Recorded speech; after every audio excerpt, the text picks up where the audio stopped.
నాగార్జునసాగర్ నియోజకవర్గంలో అధికారులను పోలీసు యంత్రాంగాన్ని అడ్డుపెట్టుకుని బీఆర్ఎస్ పార్టీలో ఉత్సాహంగా పనిచేస్తున్న కార్యకర్తలను బెదిరిస్తూ వారిపై తప్పుడు కేసులు బనాయించడం సరైన పద్ధతి కాదని నాగార్జునసాగర్ మాజీ ఎమ్మెల్యే నోముల భగత్ మండిపడ్డారు.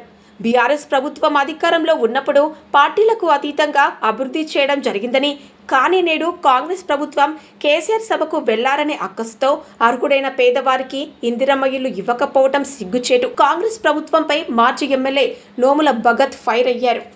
ఈరోజు నాగార్జునసాగర్ నియోజకవర్గంలో అధికారులు అడ్డం పెట్టుకుని పోలీసు యంత్రాంగాన్ని అడ్డు పెట్టుకుని బీఆర్ఎస్ కార్యకర్తల మీద ఎలక్షన్లు దగ్గర పడుతున్నాయి, ఎక్కడెక్కడ ఎవరెవరు యాక్టివ్ ఉన్నారో ఖచ్చితంగా వాళ్ళ మీద ఏదో ఒక కేసు బనాయించాలని చెప్పేసి తప్పుడు కేసులు బనాయిస్తూనే బెదిరించే ప్రయత్నం ఒకవైపు. ఇక్కడ కూడా కేసీఆర్ మీటింగ్ బీఆర్ఎస్ పార్టీలో జరిగినట్టు చేస్తే మనకి ఇల్లు ఇయ్యొద్దు అని కాపాలి, కొద్దిగానే సిగ్గుండాలి. మేము ఎమ్మెల్యేగా ఉన్నప్పుడు ఇదే మండలానికి సంబంధించి తేనెపల్లి గ్రామానికి సంబంధించి అప్పట్లో కాంగ్రెస్ సర్పంచ్ ఉండే, దాదాపు 90 లక్షల పైచిలకు సీసీ రోడ్లు ఇచ్చినాం.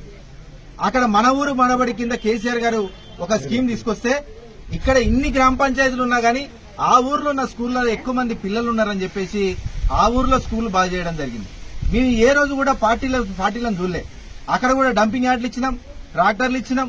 ప్రతి ఒక్కరు కూడా అన్ని అభివృద్ధి కార్యక్రమాలు ఏ గ్రామాలు ఎట్లున్నాయో ఆ కాంగ్రెస్ పార్టీ సర్పంచ్ అని తెలిసి కూడా ఆ గ్రామాలు ఇవ్వడం జరిగింది.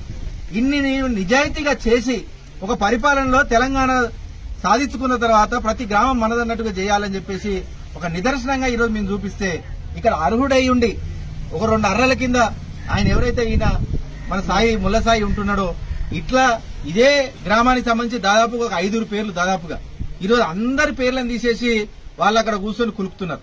నిజంగా ఇక్కడ ఉన్నటువంటి ఎమ్మెల్యేకి చిత్తశుద్ధి ఉంటే ఒకసారి వచ్చి ఆయన లిస్ట్ లో ఎవరెవరు ఇల్లులు వచ్చినాయి, ఆ ఉన్న వాళ్ళకి అంతా ఎంతమంది ఏ విధంగా ఇల్లులు ఉన్నాయి, రాని వాళ్ళు ఎంతమంది ఇబ్బంది పడుతున్నారు అనేది ప్రతి గ్రామానికి ఒక్కసారైనా పోయి అడగాలి. రేపు రాబోయే గ్రామ పంచాయతీ ఎన్నికలు కావచ్చు, ఇంకా లోకల్ బాడీ ఎన్నికలు కావచ్చు, ఖచ్చితంగా బుద్ధి చెప్తారు ఈ విధంగా మీరు కనుక ఏదైతే చిల్లర చర్యలు చేస్తే. అందుకని ఎమ్మెల్యేగా గెలిచిన తర్వాత నిజాయితీగా పక్షపాతం లేకుండా ప్రతి ఒక్కరి సేవలు అందించాలన్న ఒక చిత్తశుద్దితోనైనా గానీ ఈ రోజు ప్రతి ఒక్క మండలానికి వెళ్ళండి. నిజాయితీగా అర్హులు చాలా మంది ఉన్నారు, వాళ్ళందరూ ఇబ్బంది పెడుతున్నారు. ఇవన్నీ కూడా తక్షణమే ఎండీఓ గారి దృష్టికి తీసుకెళ్తాం ప్రతి ఒక్క మండలం నుంచి. తర్వాత వచ్చే సోమవారం రోజు కలెక్టర్ గారి దృష్టికి కూడా తీసుకెళ్తాం. ఇంకా చాలదు, ఇంకా పైనుంచి మా ఎమ్మెల్యే ప్రెజర్ పెడుతుందంటే ఆ ఎమ్మెల్యే గారింటికే మొత్తం ఈ దరఖాస్తులన్నీ కూడా పంపించడం జరుగుతుంది.